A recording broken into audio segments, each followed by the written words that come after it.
Oke, hari ini saya akan bagiin tentang percaya pemeliharaan Bapa. Itu di Matius 6 sebetulnya, nanti kita akan baca terus ke bawah ya. Tapi pertanyaan yang saya akan mulai adalah, benar gak sih kita sepercaya itu sama pemeliharaan Bapa? Karena sering kali kita bilang kita percaya sih sama pemeliharaan Bapa, tapi kok kita lebih percaya sama our plans, sama apa yang kita buat. Justru kita lebih percaya sama diri kita sendiri. Dan terkadang jadinya kayaknya kita kurang percaya banget juga sih sama Bapa, apa yang Tuhan kerjakan dalam hidup kita. Nah, nextnya istri saya yang tadi eh, worship, lead worship, istri saya sama saya tuh orangnya berbeda. Kami sebetulnya dua-duanya suka mikir, saudara. Cuman kalau istri saya tuh dominan cermat dia ya. Jadi tiap ada pikiran selalu dilontarkan sama dia. Kenapa gini ya? Aku rasa harus gini nih. Tapi kan untuk kesana, untuk gimana ya caranya untuk kita kesana ya? Dan kayaknya nggak bisa kalau lewat sini. Harus lewat, detail sekali. Dan lama-lama saya pusing sendiri, saudara ya. Kalau dia dilontarkan, dia pemikirannya tuh dilontarkan, dikasih tahu, diutarakan, selalu nanya, selalu mikirin sampai jauh banget. Tapi kalau saya juga mikirin juga sih saudara, tapi kadang saya mikir sendiri. Saya ini orangnya intim, stabil. Jadi terkadang kalau misalnya, saya gak mau ganggu istri saya dulu, saya pikirin dulu deh. Tapi di dalam hati itu kayaknya berisik banget. Kepala berisik, hati gak tenang, hati tuh kayak aduh gimana ya. Tapi saya gak mau kasih tahu istri saya, kenapa? Karena istri saya gampang cepat terpengaruh dengan kekhawatiran gitu ya. Dia pasti aduh iya ya, iya juga ya. Nah makanya saya lebih taruh di dalam hati dan saya pikirin tuh dalam-dalam tuh. Kalau istri saya langsung diutarakan. Jadi kami sebetulnya dua-duanya mudah sekali untuk overthinking. Kalau istri saya memang seperti sempoa berjalan saudara. Jadi jalanannya dia memang hitung, semua dihitung, oh gitu ya ini gini-gini dan lain sebagainya. Kalau saya juga hitung sih, tapi biasanya hitungan saya meleset terus saudara. Makanya saya butuh istri saya, karena dia cermat dan juga ya cermat ya, dia cermat dan dominan, haleluya. Nah, nah sebelum saya masuk lebih dalam, memang yang akan saya bagikan adalah dari Matius 6 pasal yang ke-25 saudara. Nah tapi kan saya percaya minggu lalu kita juga belajar tentang hal jangan kita tuh mengabdi pada dua tuan. Dan Alkitab menyebutkan ada dua tuannya, yaitu Tuhan dan Mamon. Dan saya merasa terkadang kita tuh pengennya sih ke Tuhan ya. Tapi ternyata terkadang kita juga mikirin gimana ya Mamon ini ya. Jadi ada dua hal itu nah saudara. Nah kedua ini yang pada akhirnya membuat kita khawatir, membuat kita was-was, membuat kita gelisah. Kita terus saja mikirin hal-hal yang membuat kita anxiety. Karena anxiety sering banget terjadi. Tapi uniknya teknologi itu semakin tinggi sebetulnya saudara. Semakin canggih teknologi itu. Betul ya, setuju ya saudara ya. Saudara bisa buka chat GPT dan ngapain aja di situ, informasi apapun bisa dipakai. Saya baru rakit komputer saya pakai chat GPT saudara. Saya nggak ke toko. Saya fotoin, cepret. Chat GPT kasih tahu ini pasang sini, colok sini, modelnya begini, ini harus ke sini, ini harus berdiri. Puji Tuhan, nyala saudara. Untung gak meledak saudara pas nyalain, terus duar gitu. Tapi nyala saudara, puji Tuhan, nyala. Tapi beberapa kita mungkin melihat ketika teknologi semakin tinggi, justru kita melihat akhir-akhir ini masalah mental issue semakin naik saudara. Kita terkoneksi sama teknologi, tapi banyak yang kesepian. Banyak yang stres, banyak yang depresi. Dan itu terjadi ketika teknologi naik saudara. Dan bahkan sampai anak muda, sampai teens saudara. Kita pernah dengar berita bahwa anak teens bunuh diri gara-gara gak tega sama orang tuanya cari nafkah buat dia. Dan itu sedih, dia kirim surat loh saudara. Segitu parahnya ketika anxiety, ketika ketakutan melanda kita. Sehingga kita lupa akan penyertaan Tuhan dan pemeliharaan Tuhan. Tagihan, kita pikirin, pekerjaan, masa depan anak dan lain sebagainya. Tapi hari ini kita mau sama-sama belajar untuk supaya kita tetap setia dan tetap terus memikirkan Tuhan yang utama dalam hidup kita. Yang percaya katakan amin. Nah, yang ke Matius yang kita akan baca Matius 6 ini ayat 25. Memang bersambungan sama jangan mengabdi pada dua tuan. Dan saya baru mengerti kenapa sih kita bisa gak tenang terus dalam hidup kita. Karena Alkitab sebetulnya sudah mencatat saudara. Yakobus 1 ayat 8 bilang gini, sebab orang yang mendua hati tidak akan tenang dalam hidupnya. Jadi kalau kita masih mendua hati, itu yang bikin kita stres saudara, gak tenang. Ternyata kekhawatiran membuktikan kita kalau kita masih hidup di dua hati saudara, di dua Tuhan itu. Dan ini yang bikin kita stres saudara. Makanya Tuhan Yesus sedang mengingatkan di Matius 6 ini. Setelah jangan mengabdi pada dua Tuhan, dia langsung bilang ini, ayat 25. Karena itu aku berkata kepadamu, janganlah khawatir akan hidupmu, akan apa yang hendak kamu makan atau minum, dan janganlah khawatir pula akan tubuhmu, akan apa yang hendak kamu pakai. Bukankah hidup itu lebih penting daripada makanan, dan tubuh itu lebih penting daripada pakaian. Katakan amin saudara. Tuhan Yesus kasih tahu. Dan hal yang Tuhan Yesus kasih tahu di sini ada dua hal yang membuat kita sebetulnya sering sekali khawatir. Yang pertama adalah tadi di situ ditulis, janganlah kamu khawatir akan apa yang hendak kamu makan atau minum. Nah ini berbicara tentang our basic needs. Kebutuhan kita sehari-hari, makan, minum. Ini our survival mode nih. Kita sering kali pusing, di atasnya pusing saudara ya. Gara-gara mikirin ini. Gimana supaya keluarga saya bisa tetap makan ya. Gimana supaya keluarga kami tetap ada makanan terus dan minuman terus ada di dalam dapur kami. Dapur kami tetap ngumpul. Dan faktanya ya kita memang mencari ini saudara. Dan ini sering kali membuat kita stres, panik. Apalagi kalau pekerjaan tiba-tiba gak dapet, dipecat dan lain sebagainya. Itu membuat kita aduh gimana saya bisa menghidupi keluarga ya. Yang pertama ini basic needs, kebutuhan sehari-hari, survival mode. Tapi yang kedua adalah Tuhan Yesus bilang, dan janganlah khawatir pula akan tubuhmu, akan apa yang hendak kamu pakai, pakaian. Ini ngomong tentang apa? Ini berbicara tentang pandangan orang buat kita. Dulu pakaian itu sangat penting buat sebuah identitas saudara.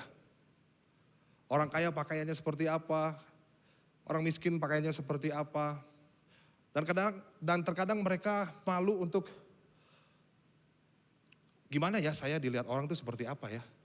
Gimana ya kalau saya lakuin ini orang akan ngomong apa tentang saya ya. Pakaian. Kalau dulu kan pakaian tuh cuman ya untuk kita melindungi tubuh aja. Tapi akhir-akhir ini itu dijadikan sebuah identitas saudara. Pakaian, pandangan orang terhadap diri kita. Di rumah saya punya lemari cukup besar saudara. Saya gak tahu bapak-bapak mengalami struggles yang sama dengan saya atau tidak ya. Tapi dari lemari yang besar itu, 3/4 milik istri saya.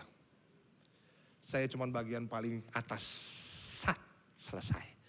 Dan selalu setiap dia pengen pergi nikahan, buka lemari, set. Aku gak ada baju.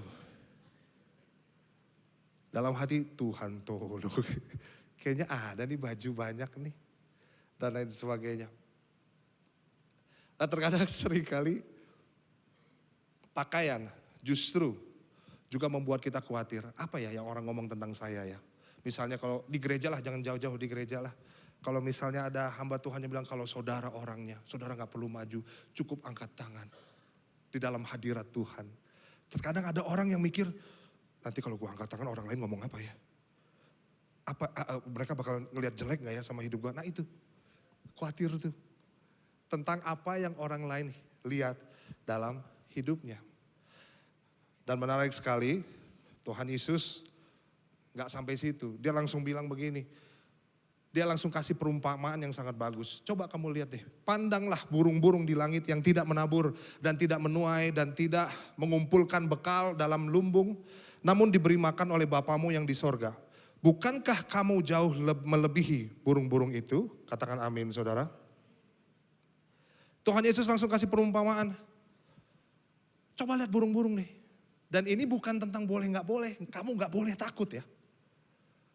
Bahkan tadi di awal kita sempat bilang, kita bisa sempat dengar Kak Firza bilang, khawatir sih wajar sih sebagai manusia.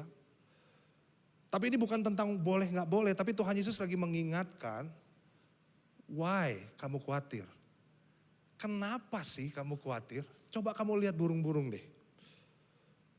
Mereka tidak menuai, mereka tidak mengumpulkan bekal dalam lumbung, tapi mereka tetap diberi makan loh oleh Bapamu. Dan Tuhan Yesus lagi nggak ngajarin tentang kita jadi males, jadi kita bacanya, oh burung aja dapat makan, saya gak usah kerja. Aman lah, males-malesan juga ntar dapat makan. Gak gitu saudara. Alkitab jelas bilang, di Amsal juga dibilang, 2 Tesalonika juga bilang, kalau di Amsal bilang kalau kamu pemalas belajar dari semut yang rajin tuh. Nah justru di 2 Tesalonika juga bilang, orang yang malas dan gak mau bekerja jangan makan. Jadi Alkitab gak ngajarin kita untuk gak males-malesan, untuk males-malesan, enggak. Burung juga kan mereka terbang, mereka juga bikin sarang, tapi kan mereka tetap dikasih makan, jadi saya juga nggak ngapa-ngapain dong, Pak Pendeta. Ampuni dia Tuhan, sebab dia tahu persis apa yang dia perbuat.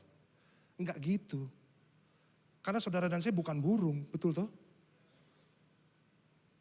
Kalau kita burung saudara kan nggak pernah kan makan donat dikunyahin sama papa mama saudara, sama pasangan saudara ya. Burung kan kalau kasih makan gitu, mereka cari, mereka kerja, mereka ambil cacing di mulutnya dan gak dimakan buat diri sendiri, mereka kasih anaknya, nih kasih ya, mangap, gitu. Kan saudara gak gitu, kamu mau donat? Bentar ya, mama kunyahin ya, dikunyahin. Gak gitu kan saudara, bukan burung. Kita harus bekerja. Cuman Tuhan Yesus lagi ngingetin, ada pribadi yang memelihara proses itu. Namanya Tuhan kita, Bapa. Bapa memelihara. Tuhan Yesus memperhatikan kita, saudara. Dan dia lanjut seperti ini ayat 27. Siapakah di antara kamu yang karena kekhawatirannya dapat menambahkan sehasta saja pada jalan hidupnya? Khawatir itu gak akan menambah umur kamu kok. Khawatir itu gak berguna sebetulnya. Gak akan menambah umur kamu, hati kamu juga akan semakin gelisah, pikiran juga semakin berantakan, semakin stres, dan keadaan tidak berubah. Jadi maksud dari ayat 27 itu sendiri saudara. Ayat 2 ya. Dan gak sampai situ lagi, Tuhan Yesus jelasin lagi saudara. Dia kasih perumpamaan lagi, Matius 6 ayat 28 sampai 29. Dia bilang begini. Kita baca sama-sama aja ya saudara ya. 1 dari ayat 28 dan 29. 1, 2, 3. Dan mengapa kamu khawatir akan pakaian? Perhatikanlah bunga bakung di ladang yang tumbuh tanpa bekerja dan tanpa memintal. Namun aku berkata kepadamu, Salomo dalam segala kemegahannya pun tidak berpakaian seindah salah satu dari bunga itu. Kalau tadi kita ngomong our basic needs, ayat 27, 28, 29 ngomong tentang yang kenapa kamu harus khawatir sama pakaian. Kamu lihat bunga bakung, bunga liar di ladang yang tumbuh tanpa bekerja dan tanpa memintal. Dan dia bilang begini, Salomo itu raja yang kaya banget saudara. Dia punya kekayaan yang sangat gede banget. Kemegahannya saudara bisa bayangkan. Kemewahannya saudara bisa bayangkan. Tapi Tuhan Yesus bilang, Salomo dengan semua kemegahannya pun tidak berpakaian indah. Seindah salah satu dari bunga itu. Saya percaya saudara dan saya diciptakan di dalam keindahannya Tuhan. Saudara dan saya diciptakan serupa dan segambar dengan Tuhan. Sehingga saya percaya saudara, opini orang lain terhadap diri saudara itu tidak akan menambah dan tidak akan mengurangi siapa saudara di mata Tuhan. Cuman kan kita lebih ngelihat pikiran-pikiran netizen zaman sekarang daripada apa yang Tuhan katakan dalam hidup kita. Makanya beberapa mungkin gak ada di sini ya, di sini semuanya rohani banget. Haleluya. Aminnya fales nih saudara nih. Ketika mau ngomong tentang rohani dikit aja.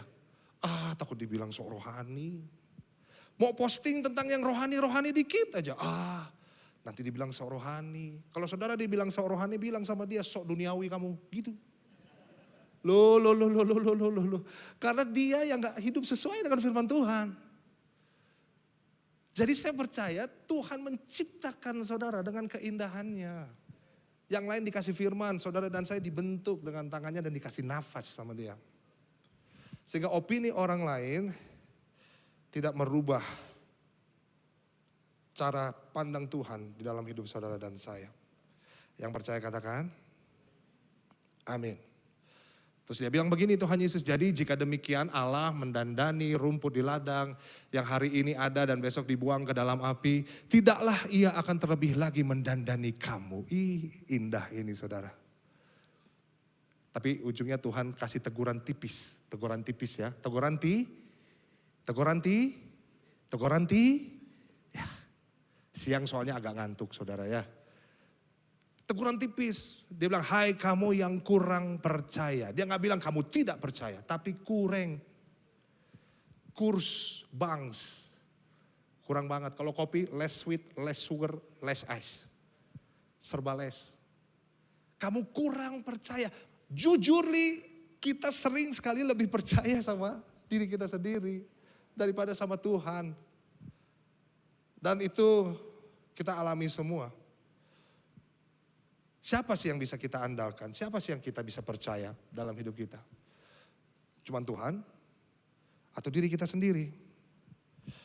Habis itu Tuhan Yesus langsung bilang, sebab itu janganlah kamu khawatir. Diulang lagi, karena kamu khawatir dan berkata apakah yang akan kami makan? Apakah yang akan kami minum? Dan apakah yang akan kami pakai? Semua itu dicari bangsa-bangsa yang tidak mengenal Allah. Tapi pada faktanya saudara, apakah saudara dan saya mencari? Mencari itu semua? Oh ya, saya mencari. Kita semua mencari di sini, benar. Tapi apa yang bikin beda?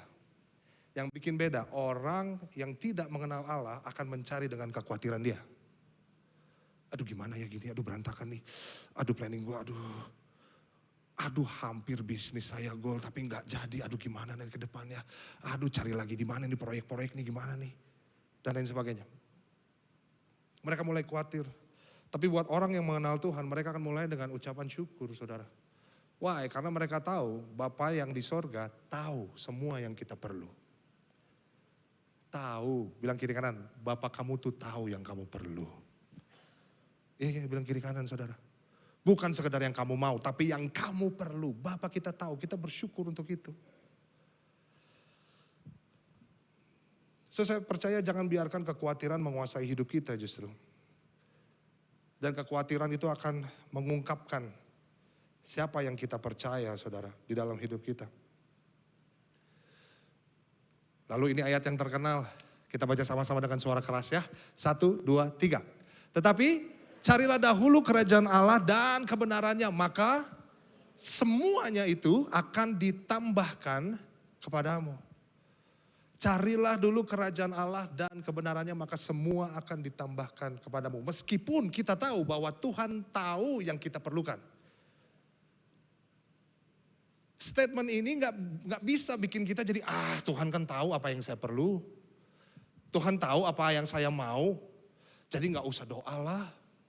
Aman lah, Allah mengerti, Allah peduli. Sudah. Udahlah gak usah doa lah. Tapi justru itu masalahnya saudara. Kenapa? Karena orang yang tidak mencari Tuhan dan kerajaannya, gak akan pernah cari kehendak Tuhan dalam hidup dia. Orang yang gak kenal Tuhan gak akan cari Tuhan dan kerajaannya. Karena dia gak kenal. Bangun pagi langsung, aduh saya belum lakuin ini lagi. Aduh gimana nih ya, aduh oh ya ampun, aduh. Semua langsung masalah, semua langsung aduh gimana harus bagus hari ini. Aduh gimana ya.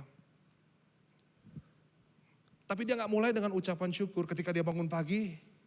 Mengucap syukur sama Tuhan, Tuhan thank you ya. Buat apa yang Tuhan kasih dalam hidup saya. Just say thank you Tuhan, thank you ya aku udah bisa bangun. Tuhan terima kasih aku dikasih hari lagi sama Tuhan. Tuhan aku berterima kasih Tuhan udah bangunkan aku dengan badan yang sehat. Orang yang mengenal Bapa setiap dia bangun pasti dia langsung mencari Tuhan. Walaupun dia tahu Tuhan tahu apa yang dia perlu. Tapi orang yang tidak mengenal Tuhan gak cari Tuhan.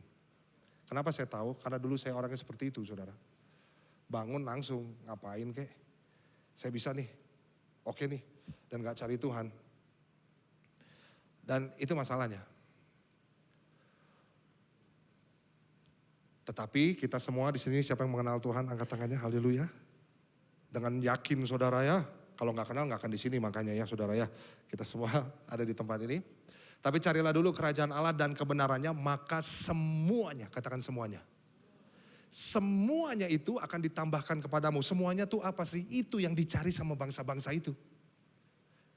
Yang dicari sama kita, semuanya itu akan ditambahkan. Tapi katakan sama-sama dengan saya, ditambahkan. Sekali lagi, ditambahkan. Ternyata saudara, semua yang dicari tadi, bangsa-bangsa tadi, yang dicari kita juga, semua itu cuma tambahan. Sekali lagi ya, semua yang kita mati-matian sampai kita stres, aduh kalau gak dapat gimana, kalau gak ada gimana ya, aku pengen ini, aku pengen itu. Ketika gak dapat kita stres banget, ternyata itu adalah tambahan. Di sini jadi make sense kenapa kita khawatir. Kita khawatir karena masalah kita sebenarnya hanyalah salah menentukan yang mana yang sumber, yang mana yang tambahan. Betul saudara? Kadang tambahan ini justru kita jadiin sumber. Kalau dari ayat yang tadi, saya balikin lagi ya. Kira-kira yang sumber yang mana saudara? Tuhan dan kerajaannya. Kerajaan Allah adalah sumber. Yang lain baru tambahan. Makanya orang yang mengenal Allah bangun pagi, dia cari sumbernya. Tuhan thank you. Kadang kita kebalik, tambahannya jadi sumber. Makanya fokusnya ke situ. Tuhannya malah jadi bonus. Tuhannya malah jadi ban serep, Tuhannya malah jadi antarlah. Tapi saya percaya di sini tidak ada, haleluya. Di sini semuanya sumbernya adalah Tuhan kita, Tuhan Yesus Kristus. Yang percaya katakan, tepuk tangan buat Tuhan kita dong. Agak-agak fals ya saudara ya. Tapi tidak apa-apa, memang firman itu untuk mengingatkan kita sebetulnya. Dan ini Tuhan Yesus yang mengingatkan. Masalahnya tuh ini saudara, kita tuh salah menentukan yang mana yang sumber, yang mana tambahan. Dan kadang tambahan-tambahan itu justru sering kali jadi sumber sehingga kita merasa tenang di situ. Ini tambahannya nih. Anxiety acts as a mirror of the soul. Apa yang menjadi sumber ketenangan dalam hidup kita saat ini? Ada orang sumber ketenangannya adalah karir. Kalau gua karirnya bagus, kalau saya karirnya bagus, aman saya. Validasi orang, pembuktian orang lain, saya akan buktikan untuk semua yang dulu menolak saya. Barisan para mantan. Saya akan buktikan kalau mereka akan rugi berat. Rugi berat. Financial stability. Relationships. Saya gak bilang ini salah loh saudara. Ini gak salah sama sekali. Gak apa-apa banget kita punya karir yang bagus, betul? Gak apa-apa banget kita bisa diakui sama orang. Gak apa-apa juga kita punya financial stability, financial freedom. Gak apa-apa juga kita memiliki relationship dengan keluarga dengan baik, sangat bagus malah. Tapi kalau ini kita jadikan fokus dan jadikan sumber ketenangan kita yang kita andalkan, anxiety akan datang buat kita. Kenapa? Karena semua ini dan kita tahu persis ini bisa hilang. Gimana kita bisa firm kalau sesuatu yang kita andalkan adalah sesuatu yang bisa hilang saudara. Gak akan bisa tenang saudara. Serius. Gak akan bisa tenang. Semuanya jadi dipikirin.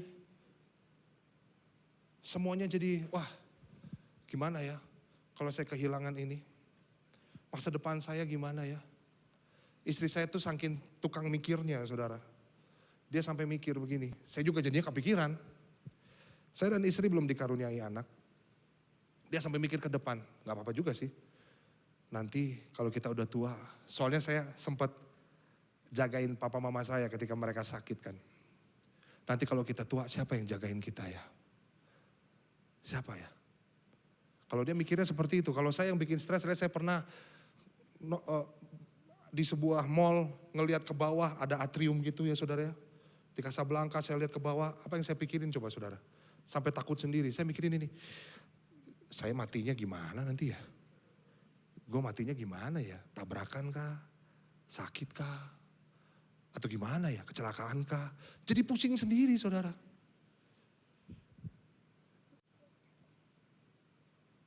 Firman Tuhan bilang begini, Ulangan 29 ayat 29. Hal-hal yang tersembunyi ialah bagi Tuhan, Allah kita. Tetapi hal-hal yang dinyatakan ialah bagi kita dan bagi anak-anak kita sampai selama-lamanya. Supaya kita melakukan segala perkataan hukum Taurat ini. Hal-hal yang rahasia udah biarin milik Tuhan aja deh. Kita capek kalau kita mikirin saudara. Gimana saya matinya? Masih jauh bos. Tuhan masih mau kasih visi dan misinya dalam hidupmu. Biar itu jadi rahasianya Tuhan. Kalau kita pikirin itu, aduh stres. Tapi kan kita harus planning pastor, benar. Tapi bedakan berjaga-jaga sama khawatir saudara. Planning is good, berjaga-jaga. Tapi khawatir hal yang lain saudara. Kita tuh pusing banget karena kekhawatiran lahir ketika kita berusaha mengambil alih pekerjaan yang hanya sanggup dilakukan Tuhan.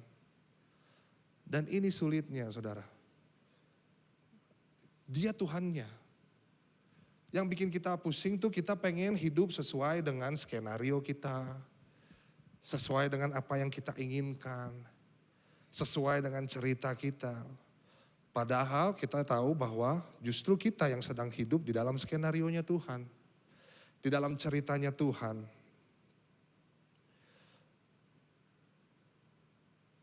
Makanya saya berdoa supaya kita tahu sih apa yang kita cari dalam dunia ini untuk kehidupan kita. Tapi biarlah yang kita cari sumbernya terlebih dahulu. Bilang kiri kanan, cari sumbernya dulu.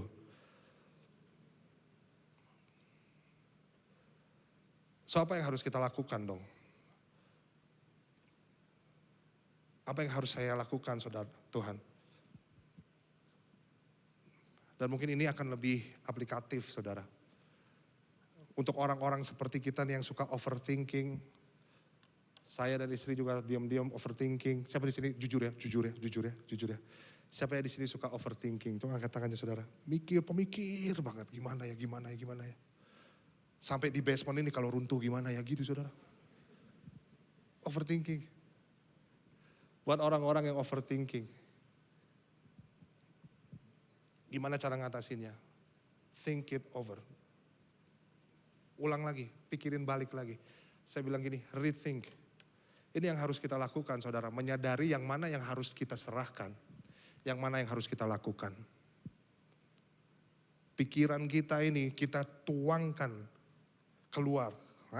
Berantakin di lantai lah. Tuh, lalu kita rethink. Kayaknya cara gua mati gak usah dipikirin deh. Gitu saudara. Kayaknya basement roboh gak usah lah. Ini perlu nih. Ini boleh nih. Nah ini saya harus pikirin nih. Tapi ini gak usah nih. Nah itu rethink saudara. Kita pikirkan kembali mana yang butuh, mana yang enggak. Ada dua hal yang kita harus lakukan. Yang satu serahkan, yang satu lakukan. Kita keserahkan dulu ya. Ada satu contoh soalnya bagus banget. Contohnya adalah Rasul Paulus.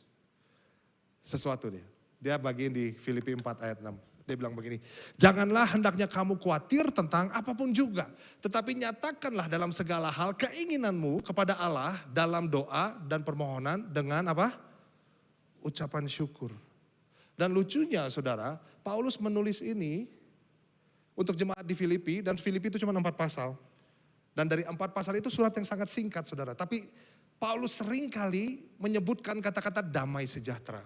Sukacita, have joy. Saya jadi pinisirin di atas, saya penasaran saudara. Kenapa kok dia have joy banget ya? Kok bisa? Karena biasanya ada latar belakangnya saudara. Tahu nggak? Ternyata dia menulis surat itu justru dalam penjara saudara. Tapi dia bilang have joy, sukacita ya. Keadaan nggak membuat dia anxiety karena dia ngajarin ini. Janganlah hendaknya kamu khawatir tentang apapun juga, tetapi nyatakanlah dalam segala hal keinginanmu kepada Allah dalam doa dan permohonan dengan apa saudara? Ucapan syukur. Bukan dengan sungut-sungut. Kalau sungut-sungut artinya kita nggak percaya sama apa yang akan Tuhan kerjakan dalam hidup kita. Kalau doa tidak sesuai dengan keinginan kita, kita marah sama Tuhan. Itu sungut-sungut, saudara. Tapi kalau doanya nggak sesuai dengan apa yang kita harapkan, kita tetap bisa bilang, Tuhan thank you ya. Aku percaya apapun yang terjadi, Tuhan pegang kendali atas hidupku. Gimana kita bisa serahkan sama Tuhan? Berdoa, nyatain dalam segala hal keinginanmu. Supaya apa sih? Supaya damai sejahtera Allah yang melampaui segala akal akan memelihara hati dan pikiranmu dalam Kristus Yesus. Ini jelas sekali, saudara. Manusia sangat bermasalah di sini, di hati dan di pikiran. Terlalu bermasalah. Hal simpel deh, sebentar lagi kan Natal ya. Biasanya ada grup Natal. Natal CLCC 2026. Sedap. Istri saya pasti ada di situ tuh nanti. Suatu hari di tempat kami ada yang bikin itu. Dan ada orang yang kasih ide, gimana kalau Natal kita gini. Nggak ada yang jawab, saudara. Didiemin. Tiba-tiba dia keluar grup, oh Tuhan. Sebagai gembala yang baik tuh, kurang baik ya, yang baik cuma Tuhan Yesus ya. Ketika dia keluar saya tanya, kenapa kamu keluar? Lihat deh, untuk apa aku ada di grup? Kalau gak ada yang peduli sama aku. Sedap. Hati, pikiran, ganggu mulu. Dan kalau diiyain,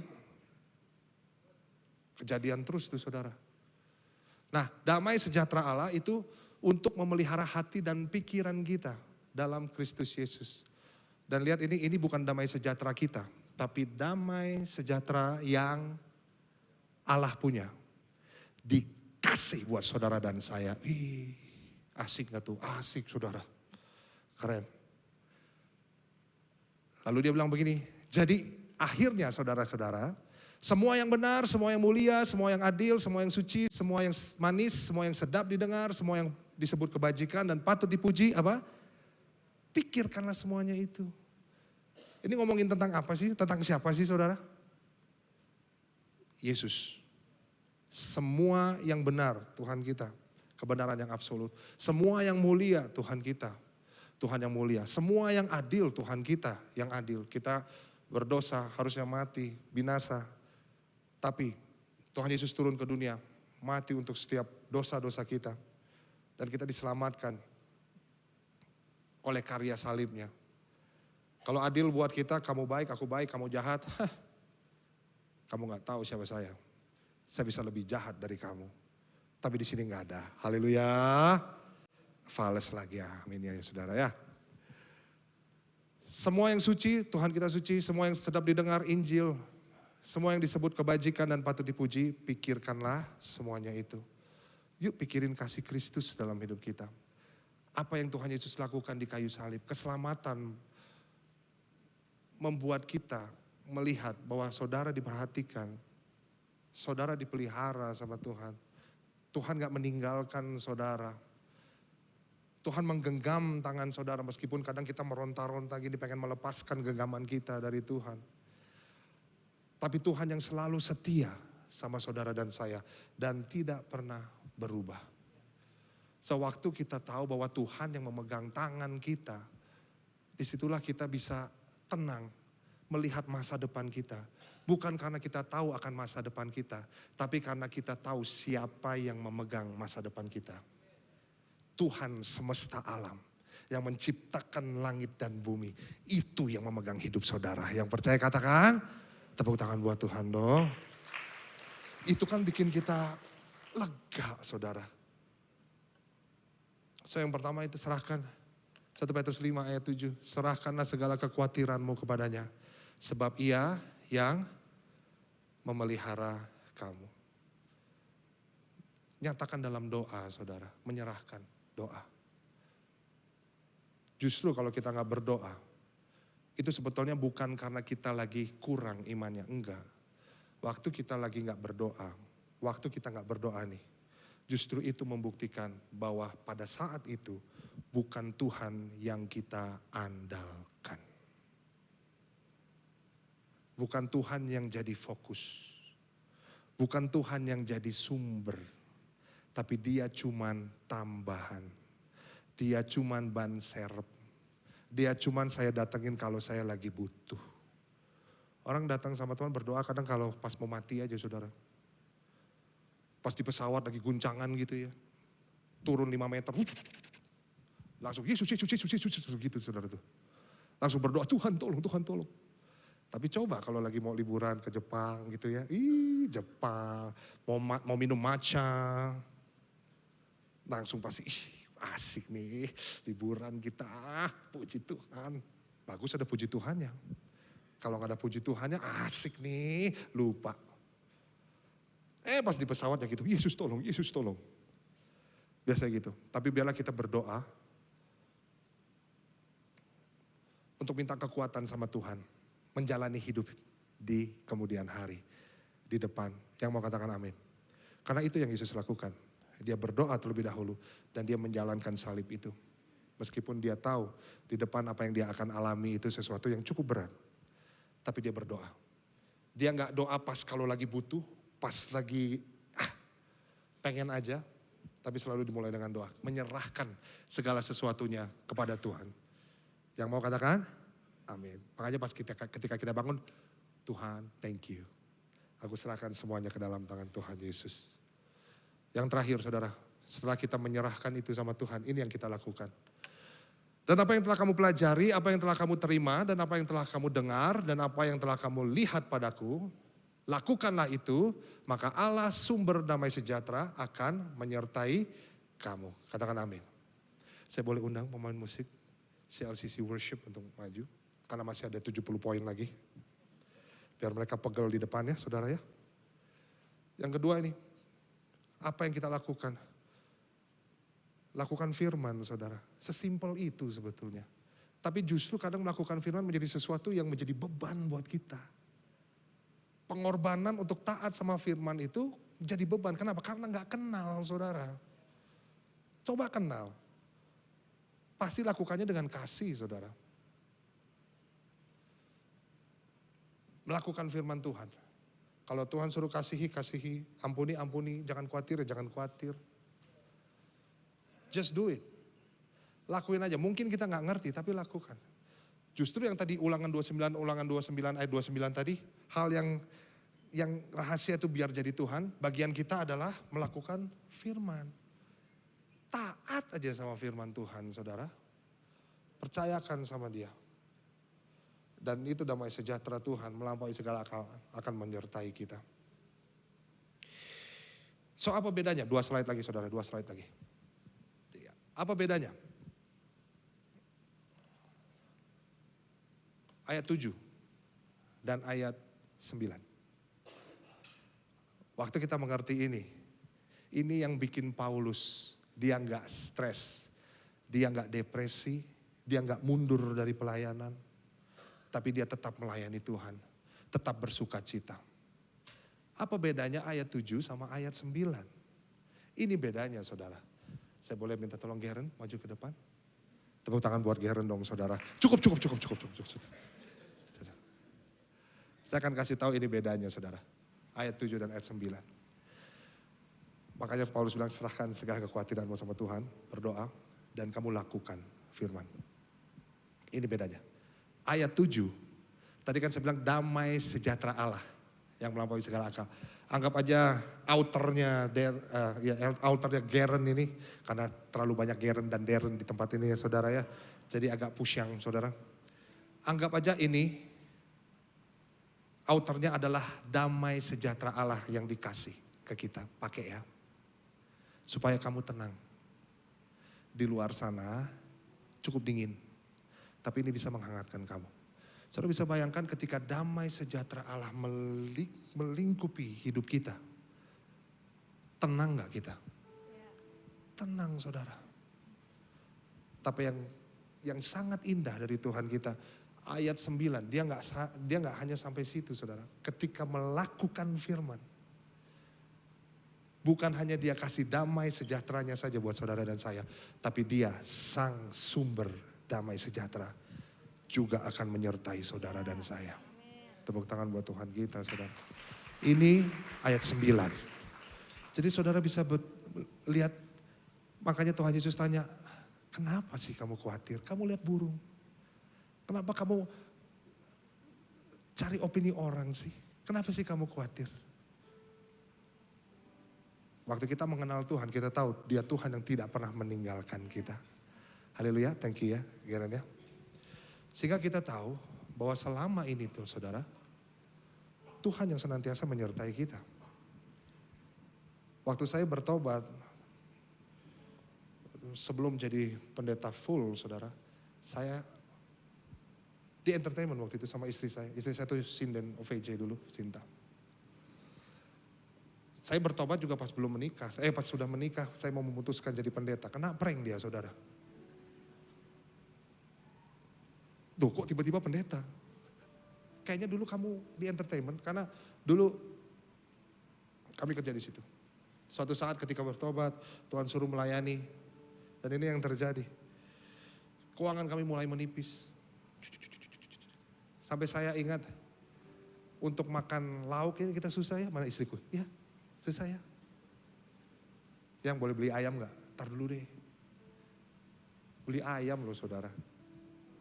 Saya ingat kami mulai khawatir, gimana mulai berantem sih. Karena yang kita sibuk cari tambahannya saudara.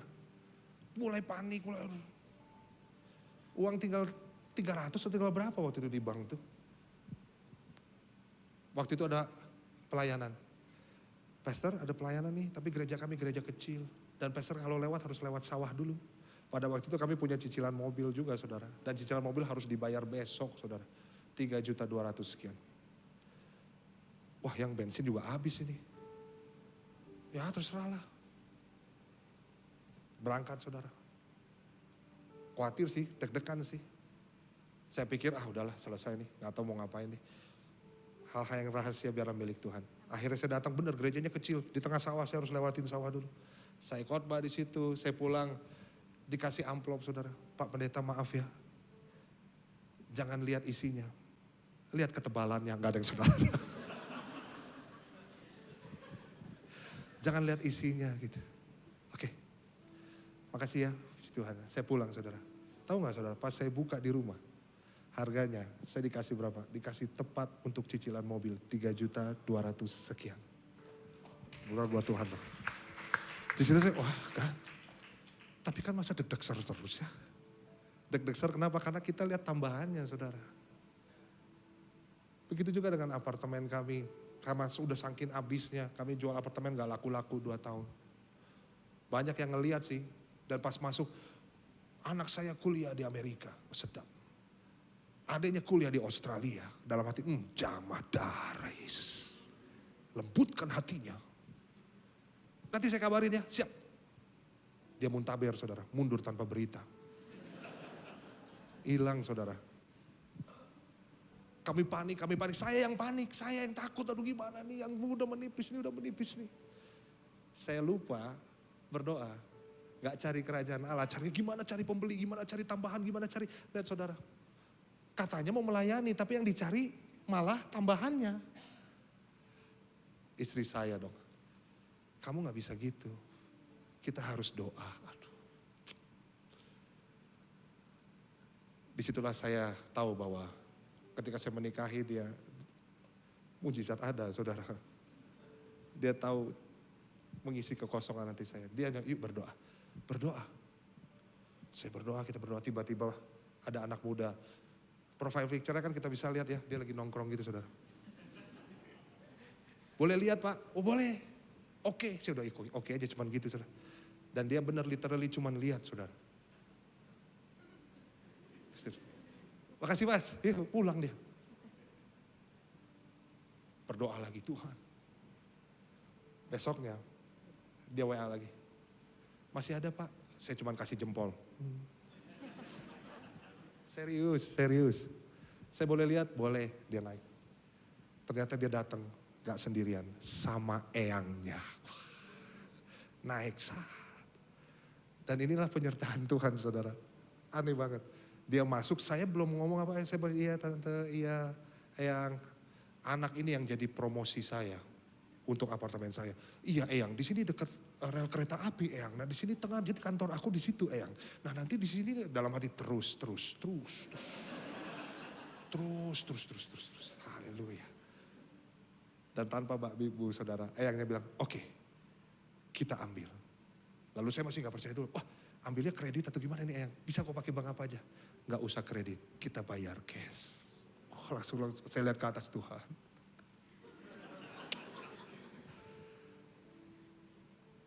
Kami mengalami, kenapa sih kamu harus khawatir? Kalau kita tahu hidup kita ada di tangannya Tuhan. So yang saya percaya ini bukan hanya tentang we stand by God. Tapi sejauh ini karena God stands by you. Ini yang bikin kita gak khawatir saudara. Kita percaya pemeliharaan Bapa nyata atas hidup saudara dan saya. Yang percaya katakan amin. Yuk yang lagi khawatir kita bangkit berdiri. Kita serahin semuanya sama Tuhan. Dan lakukan firman Tuhan. Terima kasih Tuhan Yesus, Engkau baik. Terima kasih Bapa, Engkau luar biasa. Terima kasih buat karyamu. Sungguh indah Kau Tuhan, penuh kasih dan sayang. Kau tempat penghiburan bagi setiap hati yang terluka. Sungguh indah Kau Tuhan,